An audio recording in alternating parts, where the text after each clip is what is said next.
بسم اللہ الرحمن الرحیم۔ السلام علیکم۔ کیپٹل ٹاک میں خوش آمدید۔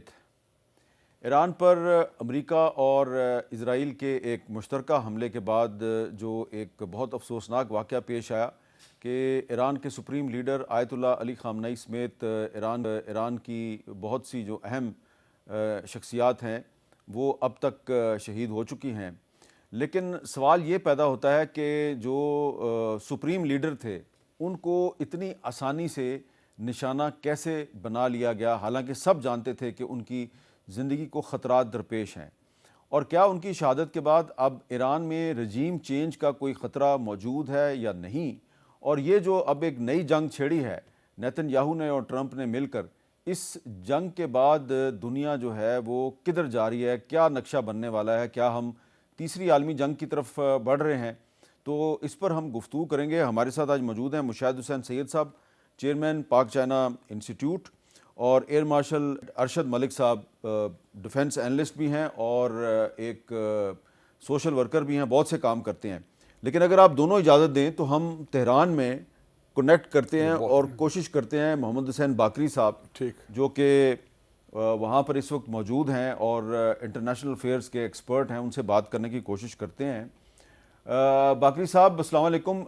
آپ ہمیں کوئکلی یہ بتائیے کہ یہ جو علی خامنئی صاحب کی شہادت ہے اس پر صرف ایران میں نہیں پاکستان میں بھی بڑا سوگ منایا جا رہا ہے، لیکن کیا یہ شہادت جو ہے یہ ایران کی جو سیکیورٹی کا نظام ہے، انٹیلیجنس کا سسٹم ہے، یہ اس کی بہت بڑی ناکامی نہیں ہے کہ اتنا بڑا لیڈر اتنی آسانی سے نشانہ بن گیا؟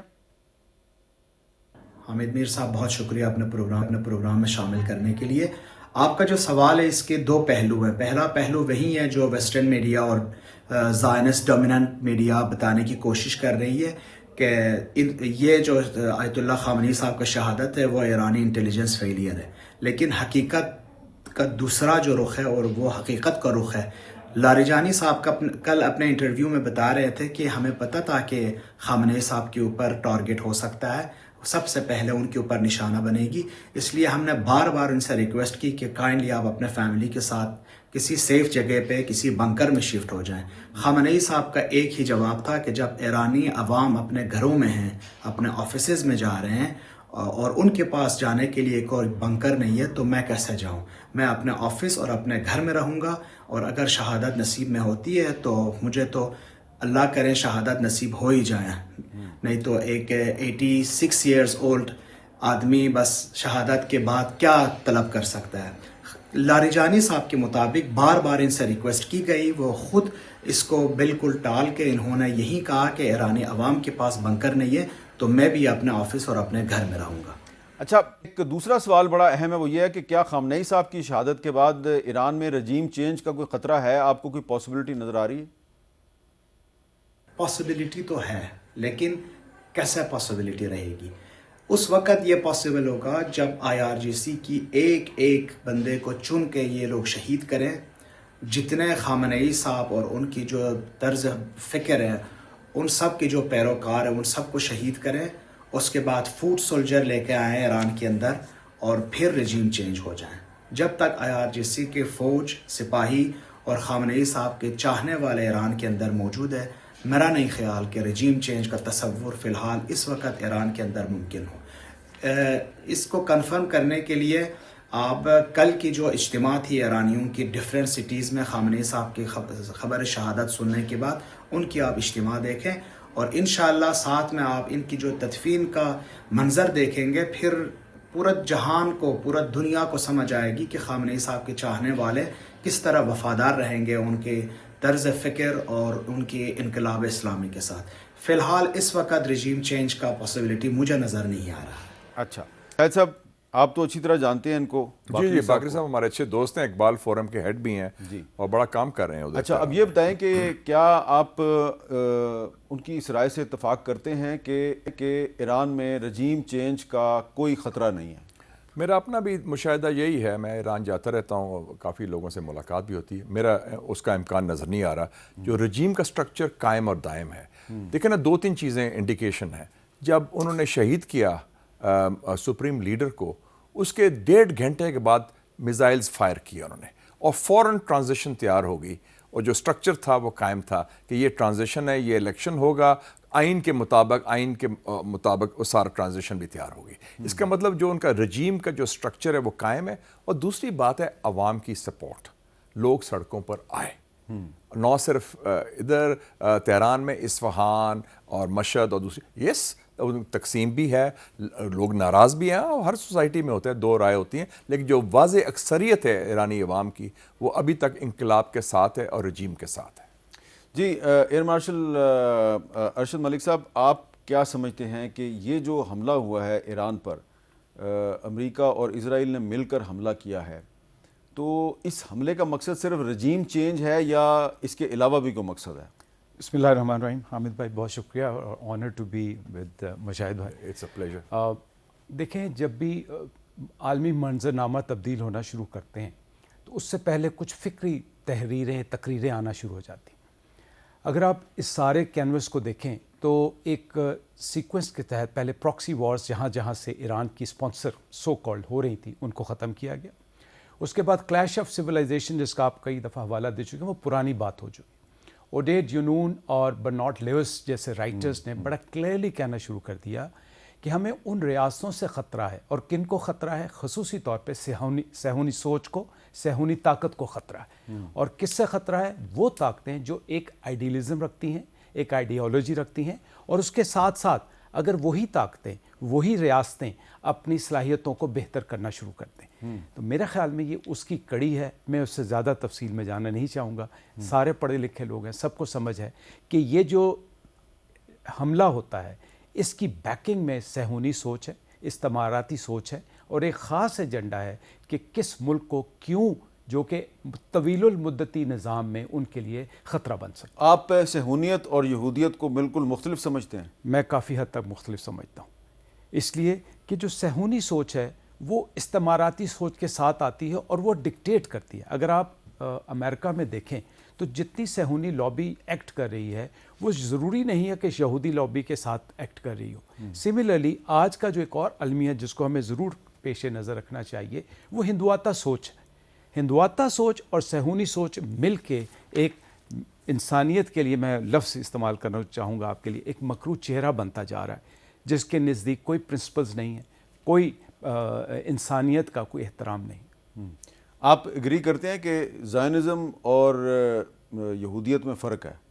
بالکل, بہت فرق. جوڈائزم از اے ریلیجن, اور جوڈائزم میں جو کئی لوگ جوئش فالوورز ہیں وہ بڑے دبنگ دانشور ہیں, اور وہ کلمہ حق کہتے ہیں, نوم چومسکی. اور نوم چومسکی, اور 32% یہودیوں نے نیو یارک میں ممدانی صاحب کو ووٹ دیا ایز نیو یارک میئر. تو وہ دبنگ, اور مجھے کئی اچھے یہودی ملے ہیں تہران میں, بڑے بڑے بالوں والے, وہ کہتے ہیں سبات ان کا دن ہوتا ہے چھٹی کا ہفتے کو, وہ ڈیمونسٹریشن کرتے ہیں اسرائیل کے خلاف, اور کہتے ہیں اسرائیل غیر قانونی ریاست ہے. یہ اسرائیلی جوز کی بات کر رہا ہوں. اچھا, یہ امریکن جوز کی بات کر رہا ہوں. اچھا, اب یہ جو ہم بات کریں جی کہ یہ جو ایران پر حملہ ہوا ہے اس کے پیچھے کون سے مقاصد ہیں؟ کیونکہ ٹرمپ صاحب تو کہہ رہے ہیں کہ جی ہم رجیم چینج کرنا چاہ رہے ہیں, لیکن اگر آپ کو یاد ہو تو ہم نے کچھ ہفتے پہلے جنوری 2026 میں آپ کو ٹرمپ ڈاکٹرائن کے بارے میں کچھ بتایا تھا. ذرا اس کا ایک کلپ میں دوبارہ آپ کو سنوانا چاہتا ہوں. National security strategy of the United States of America, اور اس ڈاکومنٹ میں ڈونلڈ ٹرمپ کا جو ڈاکٹرائن ہے, یعنی کہ ان کی فیوچر اسٹریٹجی جو ہے وہ چھپی ہوئی ہے. اس کے جو چیدہ نکات ہیں وہ یہ ہیں کہ دنیا میں توانائی, تیل, کوئلہ اور جواہرات کے وسائل پر غلبہ امریکن اسٹریٹجک ترجیح ہے. ہم ایسی صورتحال کو روکنا چاہتے ہیں جس سے امریکہ یا اس کی معیشت کو نقصان پہنچنے کا خدشہ ہو. امریکہ دنیا کو ایسا کرارز بنانا چاہتا ہے جہاں کسی کی مداخلت نہ ہو. اپنی مخالف طاقتوں کو تیل اور گیس کی سپلائی پر غلبہ پانے سے روکنا چاہتا ہے. جو سب سے پہلا نقطہ ہے کہ دنیا میں توانائی یعنی تیل, گیس, کوئلہ اور جواہرات کے وسائل پر غلبہ امریکہ کی اسٹریٹجک ترجیح ہے. یہ بات بہت اہم ہے, اور اب آپ کو سمجھ آ جانی چاہیے کہ انہوں نے وینزویلا پر حملہ کیوں کیا ہے, اور اب لگتا یہ ہے کہ وہ ایران پر حملہ کیوں کریں گے. اور جی اب مشاہد صاحب آپ کیا کہیں گے کہ یہ ایران پر حملہ جو ہے یہ آپ کو پہلے سے اس کی پاسبلٹی نظر آ رہی تھی یا آپ کے لیے یہ غیر متوقع ہے؟ میرے خیال میں اس ٹائم میں مجھے غیر متوقع تھا, حالانکہ تیاری کر رہے تھے. میرا خیال تھا کہ یہ ٹرمپ یہ حماقت نہیں کرے گا, کیونکہ اس جنگ میں وہ ایران از ناٹ وینیزویلا اور ایران صدام حسین کا عراق نہیں ہے. اور میرا خیال تھا کہ ٹرمپ شاید چاہتا ہے کہ کوئی ڈیل کر لے, اور ڈیل تو تیار تھی, لیکن مجھے لگتا ہے کہ نیتن یاہو نے اس کو ٹریپ کر لیا, اور ایپسٹین فائلز میں اس کے خلاف ایسا مواد ہے کہ وہ بلیک میل ہو ہی جا رہا ہے. اچھا, ٹرمپ بلیک میل ہو گیا, ٹوٹلی بلیک میل ہوا ہے, اور ٹرمپ ایک قسم کا اب اس کا نیتن یاہو کا پٹھو بن گیا ہے. جو اب دیکھیں تو سب سے بڑی کیجولٹی اس جنگ کی ہوئی ہے ٹرمپ خود. اس کی کریڈیبلٹی زیرو ہو گئی ہے, اس نے دھوکے سے کیا ہے, اور لوگ اب اس کو اعتماد نہیں کریں گے, نمبر ون. اور دوسرا ہے کہ اس کا جو اپنا بیس ہے, میک امریکہ گریٹ اگین, وہ اس کی بنیاد تھی امریکہ فرسٹ. یہ تو اسرائیل فرسٹ کی پالیسی ہوگی. اور جو بورڈ آف پیس اس نے بنایا تھا وہ دفن ہو گیا ہے یہ سارے ملبے میں جو عراق کے خلاف. اچھا, بورڈ آف پیس ختم, اب وہ فارغ ہو گیا. کیونکہ اب تو مطلب آپ پہلے کہہ رہے تھے کہ ہم بورڈ آف پیس میں جا کے کشمیر کا مسئلہ ریز مطلب ہم اگر ممبر ہیں تو کلمہ حق تو کہنا, سچ بولیں, مظلوموں کا ساتھ دیں, صحیح بات کریں, لیکن اب تو بورڈ آف پیس کا جواز ہی نہیں رہا, ختم ہو گیا. It is fallen flat. اچھا, اس حملے کے بعد, کیونکہ یہ ایک سوچی سمجھی اسکیم کے تحت کیا ہے, جس بنیاد پر کیا ہے, اور میں سمجھتا ہوں کہ یہ اس کا سیاسی زوال شروع ہو گیا ہے ٹرمپ کا اس حملے کے بعد. آپ ایگری کرتے ہیں ارشد ملک صاحب؟ میں بالکل 100% اتفاق کرتا ہوں. دیکھیں حامد بھائی, جب آپ کی ایک سوچ آتی ہے اور اس سوچ کو آپ لے کے آگے چلتے ہیں, تو اگر آپ یاد کریں پچھلے ہفتے میں جو مشاہد بھائی کہہ رہے تھے, ہو یہ رہا تھا کہ یہ کہا جا رہا تھا کہ ڈیل بہت قریب ہے. اور اگر اس کو اس تناظر میں دیکھیں کہ جو عمان کے وزیر خارجہ کا بیان ہے یا ان کے جو سفارتی فیسیلیٹیٹر کا بیان تھا, ڈاکٹر بدر البصیدی, بدر کا, انہوں نے یہ کہا کہ میں یہ دیکھ رہا تھا کہ ہسٹوریکلی کبھی اتنی کنسیشنز ایران نے نہیں مانی. دا کور ایشو واز کہ انریچمنٹ کی سٹوریج, انہوں نے کہا ایگریڈ, انہوں نے کہا انریچمنٹ ختم, انہوں نے کہا ختم کرنے پہ نیگوشیٹ کر سکتے ہیں. اور میرا خیال ہے 26 جنوری سے لے کے 26 تاریخ تک, اور عمان کی وہ جو کریڈیبلٹی ہے وہ بھی ڈاؤن ہوگی, بیکاز عمان وہ ہے جس نے اوباما کے دور میں بھی ایک ہسٹوریکل ٹریٹی کی تھی, پھر قیدیوں کی رہائی کا میں بھی عمان, وہ اس وقت خون کے آنسو رو رہے ہیں. اس لیے کہ جو دھوکہ, جس دھوکے کے ساتھ ٹرمپ کو ٹریپ کیا گیا ہے. لیکن ٹرمپ صاحب کی ایک پرسنالٹی ہے, مشاہد اگر آپ بھی ایگری کریں گے, کہ ان کے جو پچھلے دونوں چیف آف سٹاف تھے اور chairman joint chief of staff تھے, اگر آپ ان کی سٹیٹمنٹ پڑھیں, وہ بڑا کلیئرلی اس کو ایک فاشسٹ سوچ کا آدمی کہتے ہیں, ایک ڈکٹیٹر کے روپ میں لے کے جاتے ہیں. مجھے ایک چیز پہ تھوڑا سا جو توقف ہے اور جس پہ میں تھوڑا سا پریشان ہوں, یہ ٹرمپ کی انڈیویجول سوچ نہیں ہو سکتی, ان کے پیچھے بھی ان کی کوئی نہ کوئی ایسی تھنک ٹینکس, کوئی اسٹیبلشمنٹ کا پرسنٹیج ہے جو کہ is being dictated by that صہیونی سوچ. یہ ہے جو ٹرمپ کو آگے لے کے یہ ڈیزاسٹر. دیکھیں نا, اگر ہم نے ٹرمپ ڈاکٹرائن جو کہ پبلک ڈاکومنٹ ہے, اس کی روشنی میں ہم جنوری میں پریڈکٹ کر رہے ہیں کہ جی ایران پر حملہ ہونے والا ہے, تو پھر ایران کو یہ بات کیوں سمجھ نہیں آئی, اور عمان کو یہ بات کیوں سمجھ نہیں آئی؟ اور آپ یہ نہیں سمجھتے کہ یہ جو ٹاکس ہو رہی تھیں جنیوا میں فیسیلیٹیٹڈ بائی عمان, ایران اور امریکہ کے درمیان, یہ دراصل ایک ٹریپ تھا اسرائیل اور امریکہ کا, کہ جب یہ ٹاک شروع ہوں گی تو پھر آیت اللہ علی خامنئی صاحب جو ہیں وہ پھر اجلاس بلائیں گے اور پھر اس میں فیصلہ ہوگا کہ اب آگے کیا کرنا ہے, اور جب وہ سارے اکٹھے ہوں گے تو وہاں پہ ہم بم مار دیں گے. دیکھیں ہمیں یہ بات طے شدہ ہے کہ کبھی بھی فیصلے ہتھیاروں کے ساتھ نہیں ہوتے. ایک پولیٹیکل ویکیوم ملتا ہے, جب آپ ہتھیار استعمال کرتے ہیں تو آپ پولیٹیکل سپیس لے کے آتے ہیں. ایک دفعہ آپ نے یہ, اور اس وقت بھی یہی زیادتی ہوئی کہ نیگوسیشن کے دوران, اب جب یہ ڈسکشنز ہو رہی تھی تو میرے خیال میں, میری ذاتی رائے میں, ایران بڑی پازیٹیوٹی کے ساتھ گیا تھا, اور اس کو یہ توقع تھی کہ جس پازیٹیوٹی کے ساتھ ہم کنسیشنز لے رہے ہیں, دے رہے ہیں, یہ اب سپیس ہے تو صحیح لیکن شاید ڈیلے ہو جائے, جس کو ہم بھی ایکسپیکٹ کر رہے تھے. لیکن نیتن یاہو کا بار بار ایک ہی بیانیہ تھا, اور اگر آپ اس کا تسلسل سے ماضی دیکھیں, پہلے وہ جب ایک لڑکا سا تھا تو اس نے کہا صدام کو نکال دو تو یہ ہو جائے گا, پھر اس نے اگلی اسٹیٹمنٹ دی, پھر وہ کنسسٹنٹ تھا کہ ایران کے اوپر. تو میرے خیال میں جو 30 سال میں 1995 میں شروع ہوا وہ یہ کہنا, اور اب 2026 میں میں ایڈ کروں, یہ بڑی امپورٹنٹ باتیں کر رہے ہیں کہ جنرل ویزلے کلارک نے 9/11 کے 9 دن بعد کہا تھا کہ میں پینٹاگون گیا ہوں, اور 20 ستمبر 2001 کی بات کر رہے ہیں, وہاں تو منصوبہ بن گیا ہے کہ 7 مسلمان ملکوں کو 5 سال میں ہم نے فارغ کرنا ہے جنگوں کے ذریعے.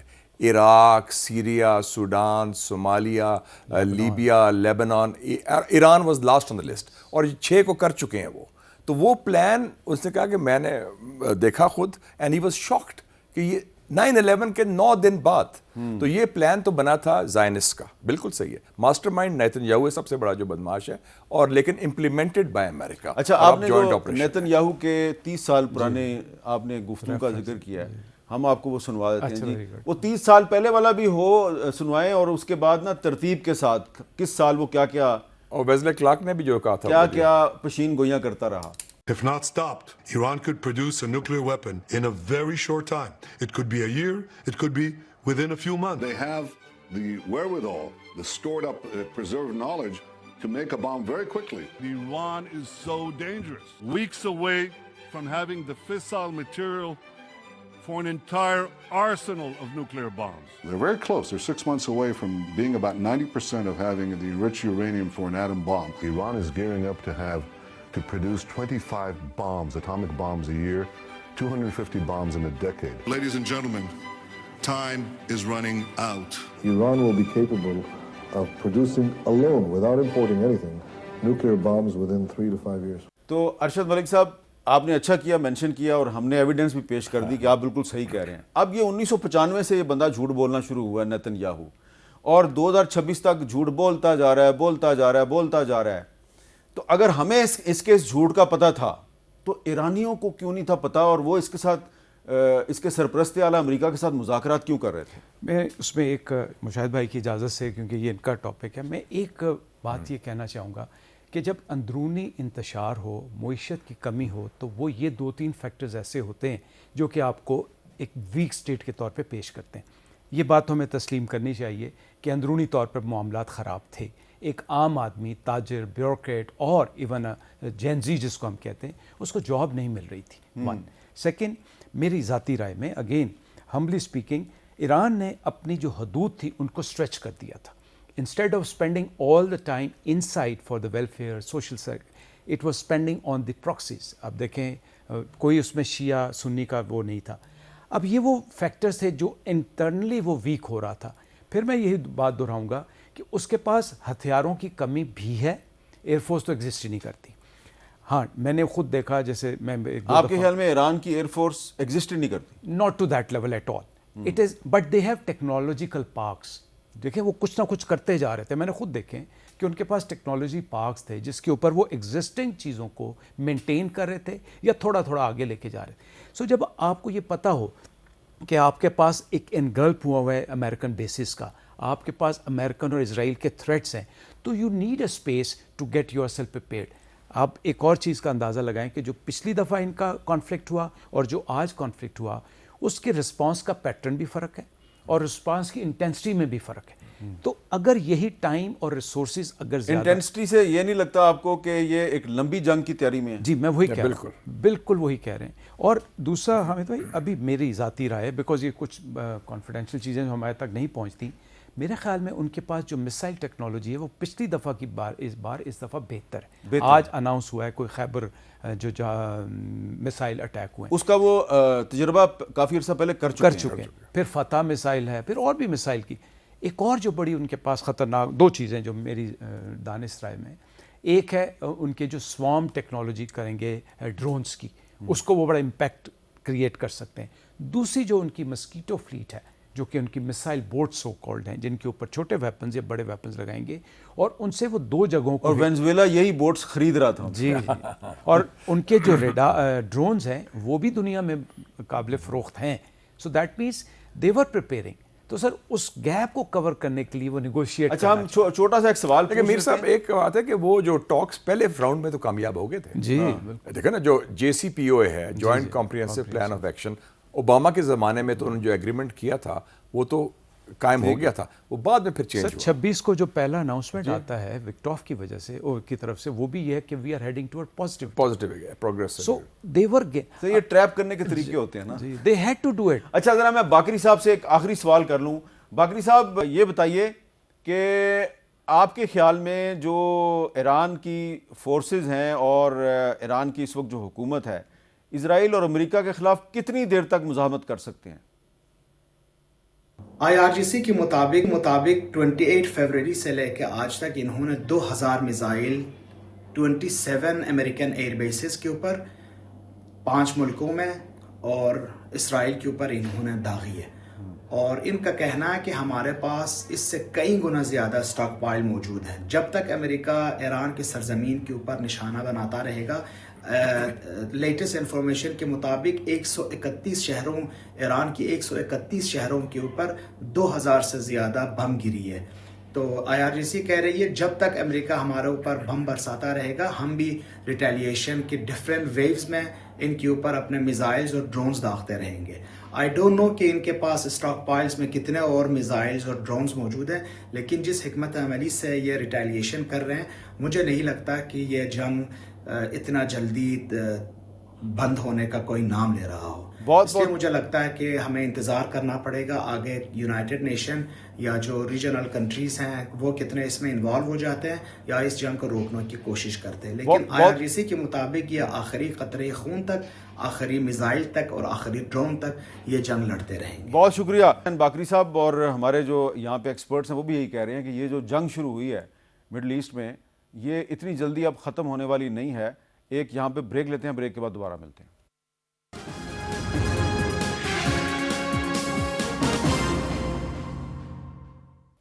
کیپٹل ٹاک میں دوبارہ خوش آمدید. مشاہد صاحب، آپ یہ بتائیں کہ اب آپ کو دوبارہ کوئی امکان نظر آ رہا ہے کہ ایران اور امریکہ میں مذاکرات پھر سے شروع ہو سکتے ہیں؟ فی الحال نہیں، کیونکہ Iran will never trust Trump. Trump نے پروو کر دیا کہ 2 دفعہ دھوکہ دیا نا، پچھلی دفعہ بھی مذاکرات کے، اور اب تو مذاکرات کمپلیٹ ہو گئے تھے. جیسے ایئر مارشل صاحب نے بڑا اچھا ایکسپلین کیا، وہ تو ساری ایگریمنٹ تیار تھی، وہ بالکل سو اس کا مطلب ہے ان کا نیت ہی نہیں تھی. تو اب اگر ہوگا تو پھر ایک انٹرنیشنل گارنٹرز ہونے پڑیں گے. میرے نظر ہو سکتا ہے، کیونکہ ممکنات ہے، ڈپلومسی ہے آفٹر آل، کیونکہ وہ تو اگر مذاکرات شروع ہوتے ہیں تو اس کا مطلب ہے رجیم وہی رہے گی، اور ٹرمپ اور اسرائیل نے بیک آف کیا ہے. تو اس میں 4 لوگ رول ادا کر سکتے ہیں. ایک تو ٹرمپ کے فیورٹ فیلڈ مارشل ہیں، دوسرے ہیں پریزیڈنٹ اردوغان، اور چائنا اینڈ رشیا.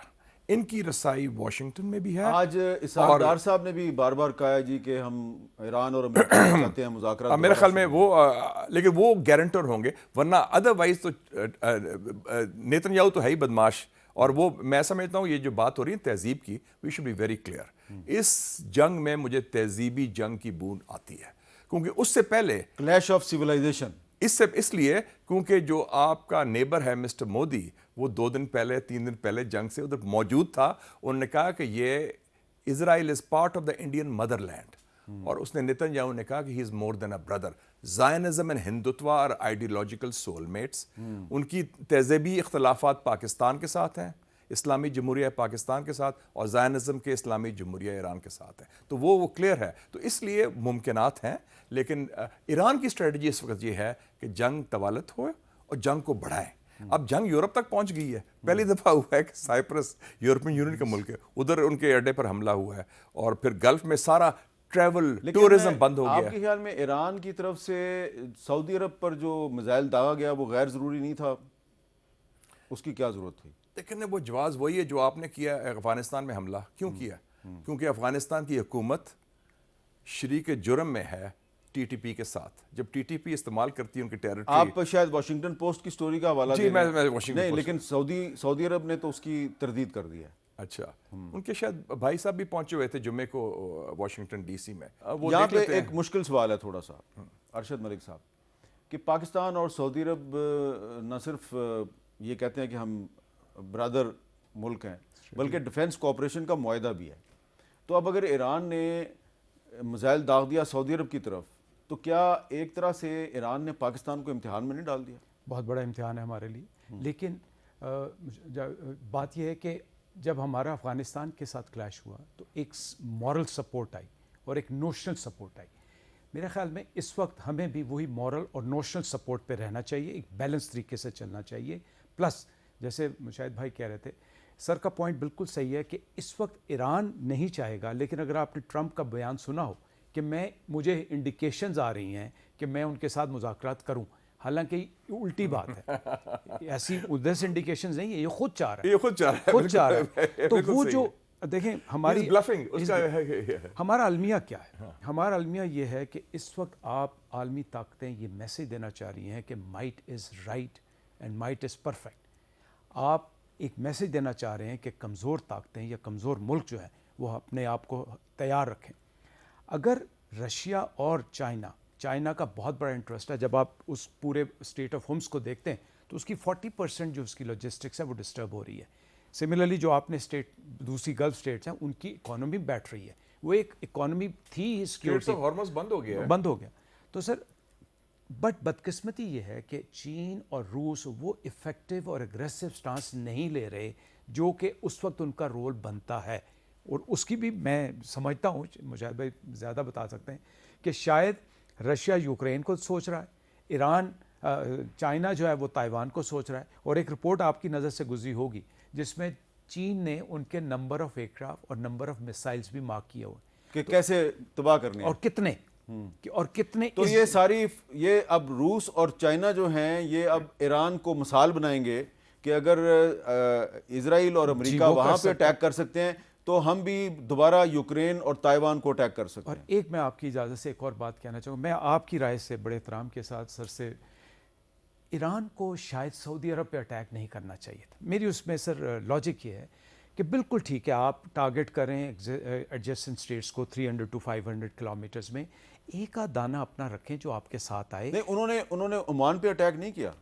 عمان کے ٹینکر پہ اٹیک ہوا ہے آج. ٹینکر پہ اٹیک کیا اس پہ نہیں کیا, لیکن عمان کا تو رول ہی سوئٹزرلینڈ کا رول ہے نا. سو سعودی عرب, ایران, رشیا, چائنا, پاکستان ایک بیلنس طریقے سے اس کی ایک راہ نکال سکتے ہیں. جنگ کا فیصلہ ایران کے حق میں نہیں ہوگا انفارچونیٹلی.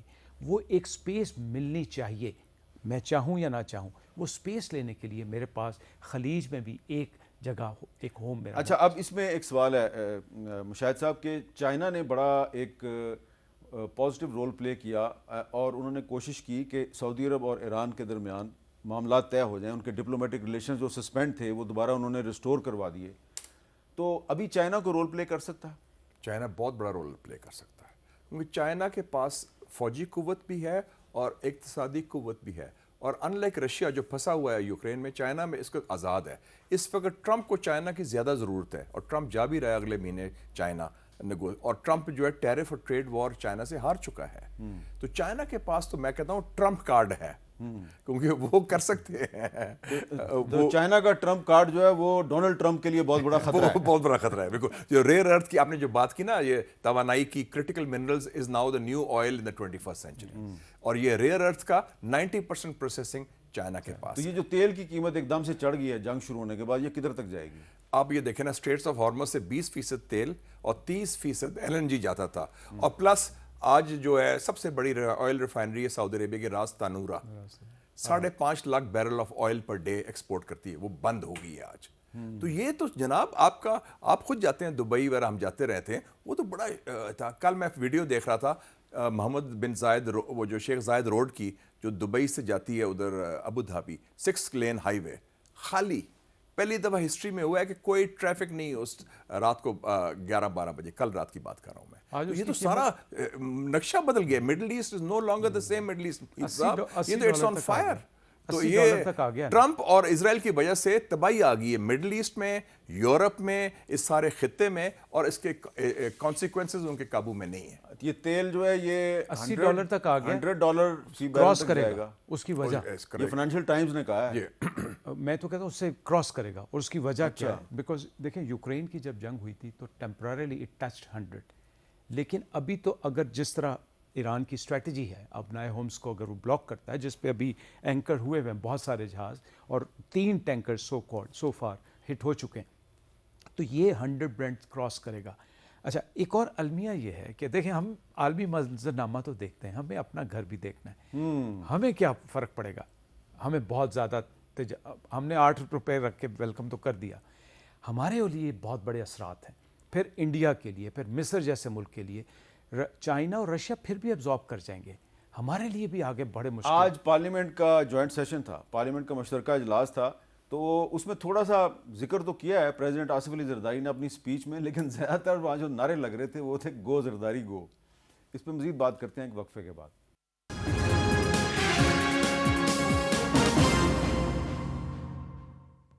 کیپٹل ٹاک میں دوبارہ خوش آمدید. آج جب پارلیمنٹ کے مشترکہ اجلاس سے صدر آصف علی زرداری خطاب کر رہے تھے تو وہ تو بار بار یہی کہہ رہے تھے کہ جی یہ جو اس وقت پاکستان کو افغانستان اور بھارت کی سازشوں کا سامنا ہے تو پوری قوم متحد ہے، لیکن ان کے سامنے جو اپوزیشن بیٹھی ہوئی تھی وہ گو زرداری گو کے نعرے لگا رہی تھی. تو لیکن زرداری صاحب نے اپنی تقریر میں کیا کہا، ذرا سنیے. Condemn the war being waged on Iran while negotiations were underway. We have reaffirmed our support for sovereignty and territorial integrity of our brotherly nation. I join all Pakistanis condoling the martyrdom of Iran's supreme leader Ayatollah Ali Khamenei. May Allah grant him highest place in Jannah. تو مشاہد صاحب، جب زرداری صاحب علی خامنائی صاحب کی شہادت پر اپنا افسوس کا اظہار کر رہے تھے پارلیمنٹ کے مشترکہ اجلاس میں، تو سامنے نعرے لگ رہے تھے گو زرداری گو. تو یہ ہم کیا پیغام دے رہے ہیں پوری دنیا کو؟ مجھے یاد آ گیا جب میں امریکہ میں اسٹوڈنٹ تھا تو ایک گانا ہوتا تھا بڑا مشہور کارپینٹرز کا، اٹس یسٹرڈے ونس مور. 1992 میں گو بابا گو، 1996 میں گو لگاری گو، 2004 میں گو مشرف گو. تو یہ اب اس کے لیے ضرورت ہے اس وقت میر صاحب، we should have a strategic reset. اپنے ملک کے اندر set your own house in order. ہمیں میرے خیال میں باہر سے کوئی ایسا میجر خطرہ نہیں. آپ انٹرنلی اپنا معاملہ ٹھیک کریں، پولیٹیکلی ایک اس ملک کو ہیلنگ ٹچ دیں، دست شفا دیں، چاہے حزب اختلاف ہو یا بلوچستان ہو، اور have a good counter terror strategy, اور پھر آپ کی معیشت بھی دوسری چیزیں ٹھیک ہوں گی. تو یہ جو ہے جو تقسیم، تضاد اور تصادم کی سیاست ہے، اس کا خاتمہ ہونا چاہیے. It's enough is enough. Chinese آپ کو کہہ چکے ہیں کہ کیوں آپ لڑتے رہتے ہیں ہمیشہ، کیوں نہیں we can sit across the table. وہ آپ بڑے خوش ہوتے ہیں جے شنکر سے ہاتھ ملایا وہ مسکرا گیا. آپ بڑے خوش ہوتے ہیں کہ پہلے ماضی میں دہشت گردوں سے بھی آپ ملتے رہتے ہیں، ان سے بھی ملے جا کے کابل اور کہیں بھی اپنے آپ کے کور کمانڈرز اور جرنیل وغیرہ اور آئی ایس آئی چیف وغیرہ بڑے دہشت گردوں سے بھی. تو اپنے لوگوں سے مل بیٹھ کے کیوں نہیں ہم ایک شائستہ طریقے سے، مہذب طریقے سے، سیولائز طریقے سے مذاکرات کریں اور تصفیہ کریں. Set your own house in order. This is the man. اور ان فرنٹس ڈیفیوز کریں. یہ افغانستان فرنٹ جو ہے ہمارے حق میں نہیں ہے. Escalation is not in our interest. نہیں، لیکن یہ ایسکلیشن کے ذمہ دار ہم تو نہیں ہیں. وہ تو وہی ہیں، لیکن کسی طریقے سے، کیونکہ اب دیکھیں 3 بارڈرز آپ کے ہاٹ ہو گئے ہیں، انڈیا، ایران، افغانستان. ایران کا مطلب ہاٹ بارڈر ہے کہ وہ جنگ ہو رہی ہے. تو 4 ملکوں میں سے 3 ہیں، تو اس لیے وہ ضروری ہے کہ وہ بھی کسی طریقے سے ہم ڈیفیوز کریں. ہم بڑے بھائی ہیں، ہم نے we have been a model host for the Afghans. 40 سال کے لیے ہم نے ایک ایسی میزبانی کی جو تاریخ میں نہیں ہے، 4 ملین ریفیوجیز کی. تو ہم وہ جو گڈ ول ہے وہ لوز نہ کریں. ہماری ایشو از ود دا رجیم، عوام کے ساتھ نہیں. افغانستان کے عوام مسلمان برادر ہیں، ہمارا ان سے ریاست سے کوئی تعلق نہیں. کچھ لوگ جو پروپیگنڈا کرتے ہیں، اینٹی افغان پیپل پروپیگنڈا نہیں ہونا چاہیے. وہ ہمارے دکھ اور درد کے خوشی کے ساتھی ہیں. داتا علی حجویری جو ہیں وہ غزنی سے آئے تھے.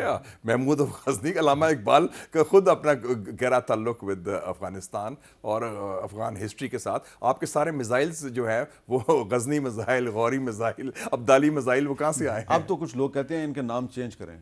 نام کیا چاہیں گے، اپنی سوچ چینج کریں. میاں میر صاحب، یہ سوچ بڑی غلط ہے کہ ہر ایک کو دشمن بنانے کی سوچ ہے اور تنگ نظر ہے. ہماری لڑائی اگر حکومت سے ہے تو حکومت، یس، طالبان حکومت جو ہے اس وقت ٹی ٹی پی کو سپانسر کر رہی ہے اور وہ غلط کر رہی ہے، اور ان کو اور طالبان حکومت کو انڈیا سپانسر نہیں کر رہا، اور انڈیا کے طالبان ایکسس ہے. بلکہ میں تو کہتا ہوں مجھے خطرہ ہے ایک ٹیرر ٹرائکا نہ ایمرج کر جائے، اسرائیل، انڈیا اینڈ کابل رجیم. یہ ہمیں خطرہ ہے، ٹیرر ٹرائکا، اور تینوں کا تعلق آنے تانے دہشت گردی کے ساتھ ملتے ہیں. اچھا، اب آپ کا سبجیکٹ شروع ہو گیا جی. ٹھیک ہے جی. اب آپ یہ بتائیں کہ یہ اگر ٹیرر ٹرائکا بن جاتا ہے تو ہم تو یہی سمجھتے ہیں کہ ہم ان کا مقابلہ کر سکتے ہیں، اور پہلے بھی ان کا مقابلہ کیا، آئندہ بھی کر سکتے ہیں. لیکن یہ جو مشاہد صاحب کہہ رہے ہیں کہ ہمیں یہ جو بہت زیادہ ہم نے محاذ کھولے ہوئے ہیں یہ کم کرنے چاہیے، کیا یہ محاذ ہم نے کھولے ہیں؟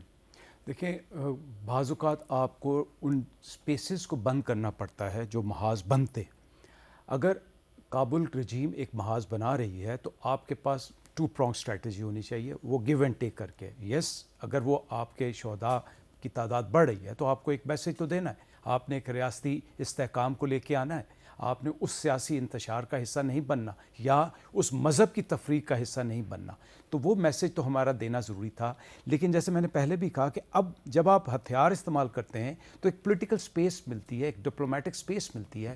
اس ڈپلومیٹک سپیس کو آج کی ہماری الحمدللہ جو آپ کی ریلیونس ہے اس کو آپ نے ایکسپلائٹ کرنا ہے. 1 سیکنڈ, یہ بات طے شدہ امر ہے کہ اس ٹرائکا میں 2 طاقتیں ہمیشہ آپ کے خلاف کام کرتی رہیں گی. وہ ایک صہیونی سوچ ہے, ایک ہندواتا سوچ ہے. اس کو کاؤنٹر کرنے کے لیے آپ کو 2 چیزیں کرنی ہیں. پہلے اپنے ہاؤس کو آرڈر میں لے کے آنا ہے. آپ یہ افورڈ نہیں کر سکتے کہ آپ اندرونی انتشار میں بڑھتے چلے جائیں. اور دوسرا, اپنی دفاعی طاقت کو اسٹرینتھن کریں. اور جو میرا ماننا ہے اور جس پہ الحمدللہ بہت کام بھی ہو رہا ہے, خاص طور پہ چونکہ آپ نے ذکر کیا پاک فضائیہ کا, میں ذکر کروں گا, وہ ہے سیلف ریلائنس اینڈ انڈیجنائزیشن. میرے خیال میں ہم ان قدموں پہ تو چل رہے ہیں, بٹ جو ڈپلومیٹک فرنٹ ہے اور جو محاذ بند کرنا ہے اس پہ کام کرنے کی ضرورت. اچھا, اب ایک اسرائیل کے سابق وزیر اعظم ہیں اور جو ہم گفتگو کر رہے ہیں اس کے حوالے سے ہی اس سے جڑا ہوا ایک ان کا بیان ہے, ذرا سنیں وہ کیا کہہ رہے ہیں. انگریزی میں ہے, کچھ ذرا سن لیں آپ. I warn, Turkey is the new Iran. Erdogan is sophisticated, dangerous, and he seeks to encircle Israel. Qatar and Turkey are nourishing the Islamic Brotherhood monster. Turkey is trying to flip Saudi Arabia against us and establish a hostile Sunni axis with nuclear Pakistan. یہ ہے جی Bennet, mister Bennet, یہ x اسرائیلی prime minister نفتلی Bennet. ہاں, تو مشاہد صاحب یہ جو statement ہے ان کو ہم نظر انداز کر دیں کہ نہیں جی پاکستان کو کوئی خطرہ نہیں ہے, پاکستان کو بیچ میں نہ لے کے آئیں. وہ بھائی پاکستان کا نام لے رہا ہے, وہ لے رہا ہے, وہ بڑک مار رہا ہے. یاد رکھیں یہ اسرائیل ہو یا ایون امریکہ ہو, یہ بلیز ہیں, یہ کمزور پر حملہ کرتے ہیں. اگر ان کو پتہ ہو کہ یہ طاقت ایسی ہے جو آپ کو نقصان پہنچا سکتی ہے. پاکستان نے تو اسرائیل کے جو بگ بردر ہیں ان کے باپ کو مارا ہے, مودی آبادی کے حوالے سے, سائز کے حوالے سے, اسٹرینتھ کے حوالے سے اس کو شکست دی ہے. دوسرا ایک ملک ہے 2.5 کروڑ کا, اس کا نام ہے نارتھ کوریا. اس کا کیوں نہیں ذکر کرتے لوگ؟ کیونکہ ان کے پاس بم ہے. ایسے آپ کے پاس وہ صلاحیت ہے اللہ تعالیٰ کے فضل سے. اور میں شکر ادا کرتا ہوں, یہ ذوالفقار علی بھٹو ہو یا میاں نواز شریف ہو, کہ شکر ہے ہم نے بم بنایا, صحیح ٹائم بنایا. اور اس وقت میں انفارمیشن منسٹر تھا, سب سے پہلے میں نے مشورہ دیا تھا میاں صاحب کو کہ میاں صاحب اٹس ناؤ اور نیور, کڑاکے کٹ دیں. آج یہ بھی بتا دیں کہ کون کہہ رہا تھا کہ میاں صاحب دھماکہ نہ کرو, یہ بھی بتا دیں آج. سیاسی لوگ بھی تھے اور کچھ لوگ خاکی میں بھی تھے اور ڈرے ہوئے تھے, ہاتھ مل رہے تھے, اور سینکشن لگ جائیں گے اور پیسے لے لو, 5 ارب لے لو. یہ تاریخی فیصلہ تھا, ورنہ آپ کو کوئی بم نہ. لیکن ان کی کرامت نہیں چلی. یہ اللہ تعالیٰ کی کرامات ہیں کہ وہ سپیریئر ہے سب. اچھا, آپ آخر میں یہ بتائیں ارشد ملک صاحب کہ یہ اسرائیل جو ہے یہ جب پاکستان کا نام لیتا ہے تو کیا اس کی وجہ یہ ہے کہ 1967 اور 1973 کی جو عرب اسرائیل جنگ تھی اس میں پاکستان ایئر فورس نے ان کے کڑاکے نکال دیے تھے؟ بالکل آپ صحیح کہہ. Absolutely. اور انہوں نے جب یہ پہلا شوٹ ڈاؤن ہوا تو تاریخ یہ بتاتی ہے, انہوں نے کہا کہ یہ it can not be from an Arab pilot, it has to be somebody else. اور جو اس وقت پائلٹس تھے ہمارے, جو ستار علوی صاحب ہیں, ہمارے غازی ہیں, اور بھی, وہ یہ بتاتے ہیں کہ ہم چھپ کے جاتے تھے اور ہم چھپ کے رہتے تھے. ان کو ایک فلیٹ شہروں میں دیا ہوتا تھا تاکہ کسی کو یہ پتہ ہی نہ چلے کہ پاکستان. اور وہ کہتے ہیں اور یہاں پہ ان سے لکھوایا ہوا تھا جی کہ بھائی اگر تم ادھر شہید ہو گئے تو ہم نے تمہیں کلیم نہیں کرنا. نہیں, تو یہ وہ ڈر اور خوف ہے. 1 سیکنڈ, ڈیفینیٹلی میں نے پہلے بھی بتایا کہ ان کے جتنے مفکر ہیں اور جو بھی آپ نے وزیر اعظم صاحب, ہمیں اس پہ احتیاط اور ہمیں اس پہ ریڈی رہنا چاہیے. ہم یہ نہ کہیں کہ خدا نہ خواستہ یہ نہیں ہوگا, خدا نہ خواستہ ہوگا, لیکن آپ کو تیاری کرنی پڑے گی, اور جو کہ اللہ کے فضل سے تیاری ہے. اور اگر اسرائیل نے کبھی سوچا بھی ایسا کرنے کا, کراڑا جواب دے وہ تو یاد رکھیں گے, بھی نکل جانے, وہ تو یاد رکھیں گے. اس وقت ذرا ارشد ملک صاحب اگر کوئی اس پر اسٹیٹمنٹ, میں بڑی ذمہ داری کے ساتھ اسٹیٹمنٹ دے رہا ہوں کہ ہمیں بہت کچھ کہا گیا کہ اس کو کم کر دو, اس کو کم کر دو, لیکن میں ذمہ داری کے ساتھ اور بڑی ہمبل اللہ تعالیٰ سے ڈرتے ہوئے کہہ رہا ہوں کہ اگر کبھی ایسا موقع آیا تو ہم پاکستانی قوم کو مایوس نہیں کریں گے, اور اسی طرح اسرائیل کو بھی مایوس نہیں کریں گے. چلیں, یہ آپ نے دریا کو کوزے میں بند کر دیا ہے مسکراتے ہوئے کہ ہم اسرائیل کو مایوس, پاکستان کو وہ فکر نہ کریں, کوئی ایسا خطرہ نہیں ہے. تو میں پھر اجازت لیتا ہوں, اللہ حافظ.